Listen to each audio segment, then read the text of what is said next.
Et bonjour, dans cette vidéo, je vous amène avec moi pour mon quatrième jour au fil du canal du Midi, de Carcassonne jusqu'au village de la Redorte. C'est parti! Alors voilà où j'ai posé ma tente pour la nuit. Donc je vous rappelle que j'ai traversé Carcassonne après une douche et je suis arrivé de nuit. Donc j'ai pas forcément fait attention où je plantais ma chambre pour la nuit. J'ai trouvé un coin un peu abrité, un peu à l'abri des regards. Bon voilà, je me suis posé. Donc voilà où je me suis retrouvé. C'est vrai que le cadre est pas forcément idyllique, mais ça je l'ai vu que le matin.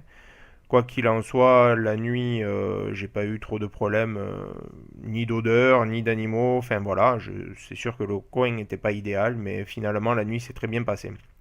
Donc je prépare mes affaires et 9 heures passées, hop, en route. Je récupère les affaires que j'avais mis à sécher pendant la nuit, qui finalement n'auront pas séché du tout. Et me voilà parti donc dans la brume de Carcassonne, récupérer le bord du canal. Bon, j'étais juste à côté, hein, j'avais juste une route qui me séparait du canal. Et donc voilà, c'est vrai que le décor est assez sympathique, feutré, pas de bruit. Je rencontre quelques pêcheurs qui font tremper la ligne, mais qui malheureusement pour eux, apparemment, il n'y a rien qui mord. Et donc j'avance tranquillement, petit à petit.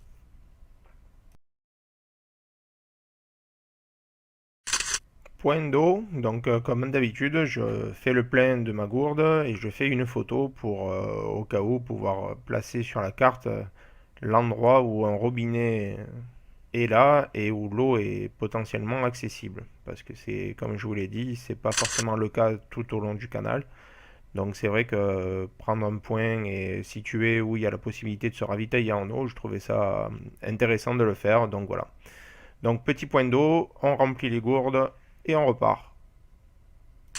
Comme cela sera souvent le cas dans ma rando, donc je tombe encore une fois de plus sur route barrée suite aux abattages des arbres, ce qui m'oblige à faire une petite déviation par les terres, mais je vous laisse aller visiter le site et vous comprendrez pourquoi cette fois, contrairement à d'autres, ça m'a plutôt bien soulagé, on va dire. J'avais enfin pouvoir me libérer d'une délivrance. Je vous laisse aller voir en détail. Et donc, je reprends forcément une partie goudronnée avant de pouvoir récupérer l'accès au bord du canal.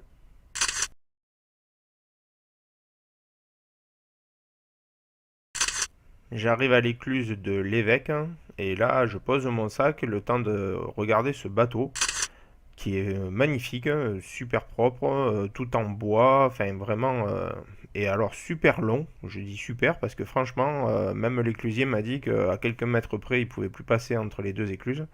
Et il était tellement long, il y avait carrément une voiture posée dessus. Enfin, je sais pas, apparemment c'était des étrangers. Mais j'ai trouvé ça super, super de voir passer cette péniche dans cette écluse. Donc voilà, ça a pris un peu de temps, ce qui m'a permis de poser mon sac. Mais voilà, j'ai fait quelques photos et vraiment un très très beau bateau. Je reprends mon chemin. Alors je vais pas pouvoir suivre les borges, pardon, les bords du canal parce que ben, malheureusement le sentier est bouché et fermé, manque d'entretien ou par volonté de ne pas faire passer vraiment au bord de l'eau. Donc je dévie, je monte sur la route qui est toute proche, hein, qui est juste au-dessus, mais bon voilà, donc je quitte un peu.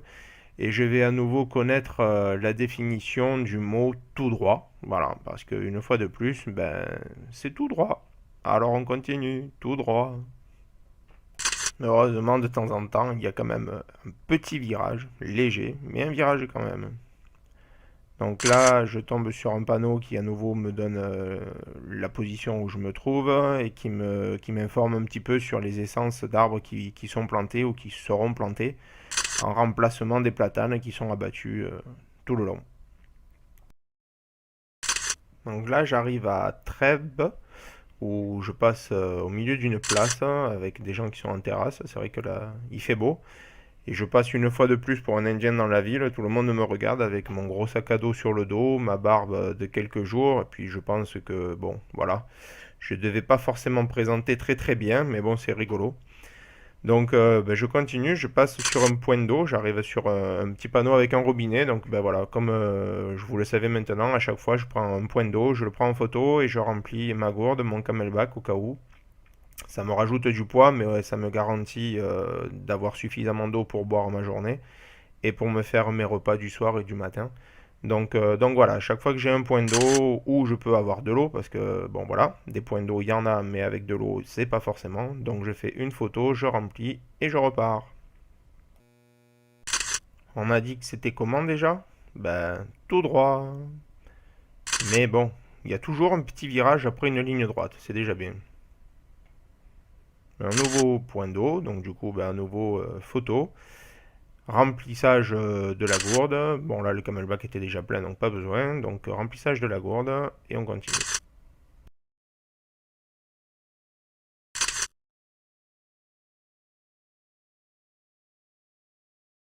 Une nouvelle photo de la plaque avec le nom de l'église et les distances passées. Et donc sur l'écluse de l'aiguille, il y a un monsieur qui apparemment fait des sculptures avec tout ce qu'il peut trouver, récupérer de bateaux ou quoi que ce soit. Donc j'ai pas forcément fait des photos parce que je savais pas, j'avais pas forcément l'autorisation de faire des photos pour m'en servir. Donc j'ai préféré juste faire une photo d'entrée et pour indiquer le nom. Après si jamais vous passez par là, n'hésitez pas à faire un petit crochet et à vous y arrêter. Arrivé à l'écluse de Puicheric, je tombe sur un tonneau avec plein de bouteilles. Et là, je me suis dit, chouette, je vais pouvoir me prendre une petite bière. Bon, de l'eau, j'en ai, bon voilà. Donc je me suis dit, tiens, chouette, je vais pouvoir prendre ça, me rafraîchir un peu. Eh ben non, pas de bol. Comme tout ce que j'ai traversé jusqu'à maintenant, l'écluse est fermée, pas d'éclusier. Et contrairement à ce que certains font dans d'autres régions, notamment, vous aurez pu le voir sur une des vidéos des trekkers compulsifs où certains mettent des boissons dans une glacière à disposition, donc vous payez, vous partez avec votre canette. Ben là, non, toutes les canettes étaient vides, c'était que des canettes de présentation. Et impossible pour moi de commander quoi que ce soit. Donc du coup, je reste un peu sur ma frustration, parce que franchement, l'idée de la bière m'avait bien plu.